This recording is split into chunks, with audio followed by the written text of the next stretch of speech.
Sa kasalukuyan po ay wala tayong binabantayan na LPA o bagyo sa loob at labas ng ating Philippine Area of Responsibility, bagamat asahan po natin ang epekto ng 4 na weather systems na umiiral at nakakaapekto sa malaking bahagi ng ating bansa. Dito po sa may bahagi ng Luzon, particularly dyan po sa may northern at central Luzon area, maaaring makaranas po tayo ng maulan na panahon, especially sa may eastern sections ng northern at central Luzon area, dulot po ng epekto ng northeast monsoon or amihan, pati na rin po ng shear line ng pagbabanggaan ng malamig at mainit na hangin.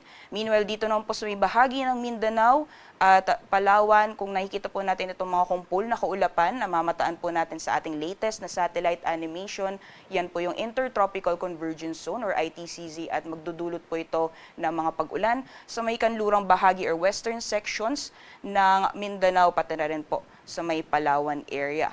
Meanwhile, for the rest of the country naman po, nakikita po natin na magiging maaliwalas naman po yung panahon. May mga posibilidad lamang po ng mga isolated na mga pag-ulan.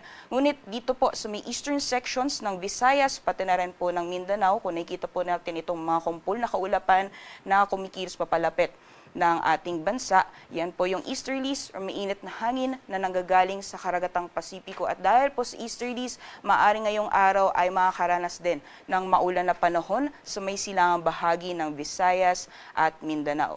At sa mga susunod na araw hanggang sa darating na weekend, inaasahan po natin magpapatuloy itong mga pag-ulan, dulot po ng epekto ng amihan, shear line, at possible dahil din po sa easterlies, especially po sa may eastern sections ng ating bansa. So simula po bukas hanggang sa darating na weekend, magiging maulan po ang panahon sa mga silangang bahagi ng ating bansa. So doble ingat po sa ating mga kababayan sa mga posibilidad ng mga pagbaha o pagguho ng lupa dahil sa tuloy-tuloy na mga pag-ulan.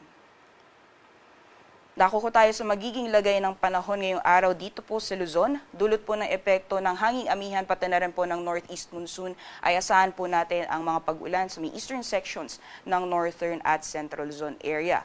Dahil po sa epekto ng shear line, mararanasan po yung mga moderate to heavy na mga pag-ulan sa Cagayan, Isabela, Quirino, pati na rin po sa Aurora. At base po sa ating latest na weather advisory, maaaring maranasan po yung malalakas na pagbuhos ng ulan na posible pong magdulot ng mga pagbaha o pagguho ng lupa sa may bahagi ng Isabela at Aurora. Kaya doble ingat po sa ating mga kababayan dyan.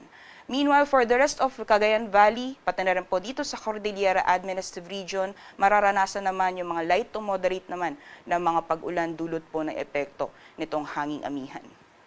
Sa nalalamig bahagi naman po ng Luzon ay inaasahan po natin ng generally fair weather conditions. So mainit po pagdating ng tanghali at may mga posibilidad lamang po na mga panandalian o mga biglaang buhos ng ulan. Mas madalas po yan sa hapon o sa gabi.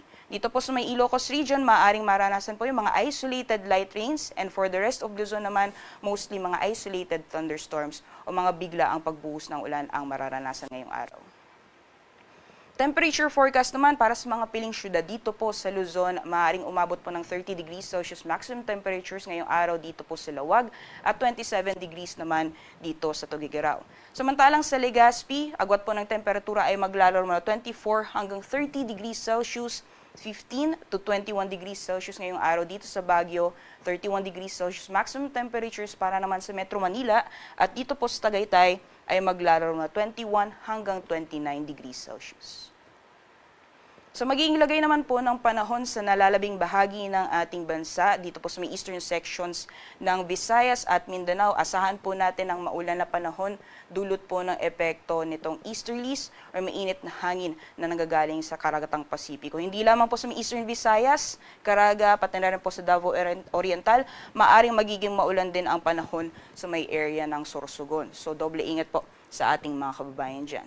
Meanwhile, sa may western sections naman ng Mindanao, pati na rin po dito sa Palawan, dyan po sa may Zamboanga Peninsula, Basilan, Sulu at Tawi-Tawi, pati na rin po sa Palawan ay magiging maulan din ang panahon, dulot naman na epekto ng Intertropical Convergence Zone or ITCZ. And for the rest of Visayas and Mindanao, partly cloudy to cloudy yung conditions or sky conditions po natin ngayong araw, at may mga posibilidad lamang po ng mga biglaan o mga panandali ang buhos ng ulan, dulot po ng mga thunderstorms, lalong-lalo na pagdating sa hapon o sa gabi. Temperature forecast naman para sa mga piling syudad for Palawan, Visayas at Mindanao. Dito po sa Puerto Princesa at sa Kalayaan Islands, maximum temperatures po natin naabot ng 31 degrees Celsius. Para naman po dito sa Iloilo, nasa 24 to 31 degrees Celsius, 30 degrees Celsius maximum temperatures para naman sa Metro Cebu at 29 degrees Celsius para dito sa Tacloban.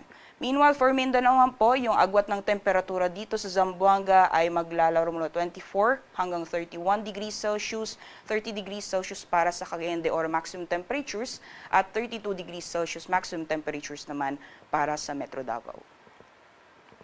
Sa kalagayan naman po ng ating karagatan, meron po tayong nakataas na gale warning sa eastern seaboard ng Northern Luzon. Diyan po sa may silangang dagat baybayin ng Cagayan, pati na rin po ng Isabela. Inaasahan po natin yung maalon hanggang sa napakaalong karagatan dito po sa mga nasabing dagat baybayin. Yan po yung area na highlighted ng pula at delikado pong pumalaot, especially po yung mga kababayan natin na may mga maliit na sakyang pandagat at yung mga ating mga kababayang mangingisda.